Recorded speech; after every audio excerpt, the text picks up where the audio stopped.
Hari ini kami mengeluarkan report mengenai sales volume untuk bulan Oktober 2024 dan juga kira-kira outlook, Pak. Ini kita bisa langsung ke slide yang pertama.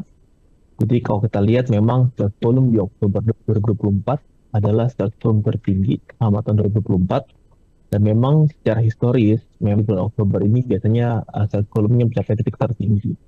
Ada beberapa hal yang bukan sales volume di Oktober jadi yang tertinggi. Pertama kita lihat persiapan mengenai untuk di bulan November dan Desember. Kan kalau kita lihat November dan Desember biasanya curah hujan lebih tinggi sehingga ini menyebabkan terjadi penambahan volume untuk konsumsi semen.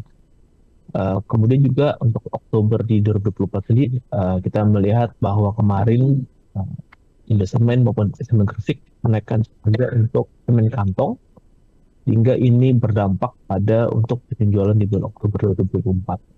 Jadi pada 2024 sendiri capai 6,32 juta ton, ini tinggi sekitar 6% month on month maupun naik sekitar 0,2% year on year.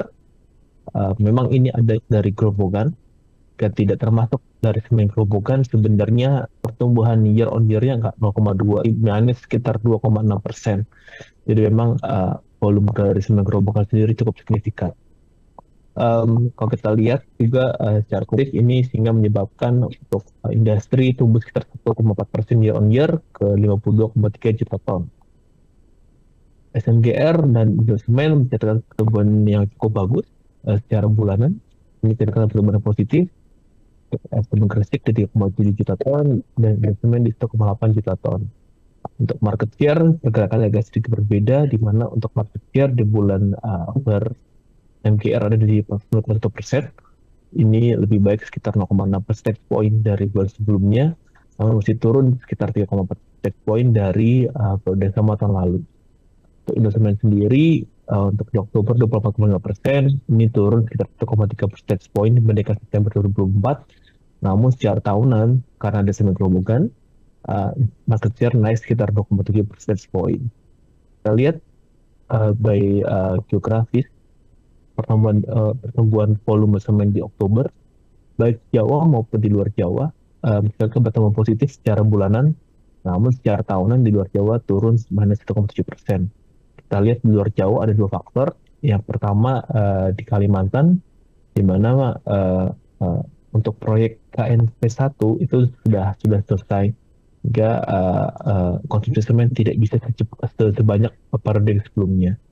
Kemudian juga ada perlambatan di Sulawesi karena smelter. Kemudian kita lihat dari bentuk semen, kantong maupun curah. Di Oktober sendiri keduanya kita lihat pertumbuhan positif secara bulanan. Kantong tumbuh 7,1% dan curah tumbuh 3,1%. Secara tahunan kantong naik 1,2%, curahnya turun 2%. Jadi yang semen curah seperti saya mention sebelumnya dari Kalimantan dan Sulawesi, dan semen kantong sendiri tumbuhnya lebih agresif dari semen curah karena tadi adalah impact kenaikan harga 2 kali berturut-turut ya di sekitar 3 bulan lalu. Mungkin kita bisa langsung ke slide berikutnya. Ini untuk kumulatif. Jadi kalau kita lihat Jawa sendiri tumbuh 2,7%, ditopang oleh Mid Jawa ya, Mid Java ya. Mid Java ini adanya semen gerobokan sehingga tumbuh sekitar 13,5% ke 7,5 juta ton. Untuk di luar Jawa ini relatively flat untuk 10 bulan pertama 2024 naik 0,1% ke 25,38 juta ton. Jadi secara kumulatif untuk Indonesia sendiri pertumbuhannya di bawah guidance management, di mana manajemen sendiri menargetkan pertumbuhan volume semen tahun ini mencapai sekitar 2,3%, di sekarang hanya tumbuh 1,4% di 52,3 juta ton. Secara komposisi curah dan kantong, pertumbuhan semen curah lebih agresif dibandingkan semen kantong. Kita lihat semen curah tumbuh sekitar 9%, semen kantong tumbuh negatif sekitar 1,6%. Ini memang pertama disebabkan banyaknya proyek infrastruktur, kemudian kedua juga adanya shift dari pemain properti, di mana sekarang mereka menggunakan semen curah. Yang ketiga, lemahnya retail market, sehingga jadi memang kalau semen kantong sendiri adalah semen untuk renovasi rumah, dengan adanya tekanan di daya beli, kita lihat memang ini menjadi penyebab uh, uh, pertumbuhan semen kantong agak lemah untuk tahun 2024. Sehingga secara komposisi sekarang posisi semen kantong sudah turun di bawah 70%, ada di 69,3, ini turun sekitar 2,2 percentage point. Next slide. Nah, ini mungkin sedikit lebih detail untuk semen Gresik. Semen Gresik seperti tadi sudah disebutkan di depan, jadi memang pertumbuhan dari semen dari regional tersendiri adalah kontribusi dari ekspor untuk fasilitas Indonesia dan juga kontribusi dari fasilitas di Vietnam. Ini mencapai 0,6 juta ton untuk Oktober 2024, naik sekitar 11% year on year dan 53% month on month. Kemudian secara kumulatif di 10 bulan ini untuk domestik turun 3,2% ke 25,1 juta ton. Market share sendiri juga turun 2% ke 49,5%. Memang kinerjanya cukup lemah karena hanya merepresentasikan sekitar 70% dari proyeksi kita. Slide. Ini untuk Indosemen, untuk pertumbuhannya positif tahunan maupun bulanan, tapi memang market share secara bulanan turun. Secara kumulatif ini tumbuh sekitar 9,3%, jadi 15,5 juta ton. Ini inline dengan ekspektasi kita. Market share sendiri ada di 29,6%. Pertumbuhan kumulatif disebabkan oleh adanya volume semen kerobokan. Jika tidak ada semen kerobokan, kita rasa sih ini mungkin akan flat atau mungkin agak sedikit negatif, tapi masih lebih baik daripada semen Gresik. Next slide.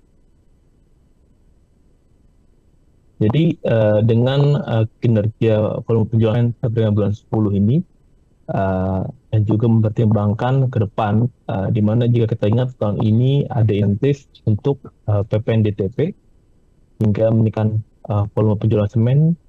Tahun ini juga ada akselerasi untuk proyek IKN tahap 1, juga meningkatkan kontribusi semen, di mana kedua faktor ini tidak ada di tahun depan. Kita melihat bahwa pertumbuhan konsumsi semen tahun depan mungkin akan lebih rendah daripada saat ini. Jadi kita menurunkan sektornya dari overweight menjadi netral. Kita juga menurunkan multiple targetnya untuk baik semen Gresik maupun Indosemen. Jadi jika kemarin saat overweight kita memakai -1 standar deviasi 5 tahun untuk target multiple. Untuk sekarang Indosemen kita turunkan ke 1,25 standar deviasi, dengan SMGR kita turunkan jadi 1,5. Untuk Indosemen sendiri kita pasang target lebih tinggi karena kita lihat Indosemen punya ruang untuk bertumbuh lebih tinggi sebagai impact dari akuisisi semen kerobokan. Jadi tipe yang baru untuk Indonesia 8025, SMGR tipe 440. Asset risk mungkin ada tiba-tiba ada demand kuat, mungkin dari 3 juta rumah. Yang kedua hanya strategi harga yang menarik. Yang ketiga kontribusi dari semen curah dan juga semen custom brand ini yang lebih rendah daripada kita. Jadi jika diingat bahwa semen curah sudah 30% lebih ya kontribusi. Semen curah sendiri punya margin lebih rendah daripada semen kantong. Jadi jika ke depan kontribusi curah bisa kembali ke level normal sekitar 25-25%, kita mungkin akan mempertimbangkan untuk mengupgrade kembali kasurnya ke overweight. Dan juga jika fighting brand ini kontribusinya sudah di bawah dari 20% ada total semen kantong, kita juga akan upgrade menjadi overweight. Untuk sekarang ini valuasi kita lihat sudah cukup murah. Semen Gresik ada di sekitar -2 dari rata-rata EV/EBITDA 5 tahun. Indosemen ada di -1,5. Jadi itu next slide.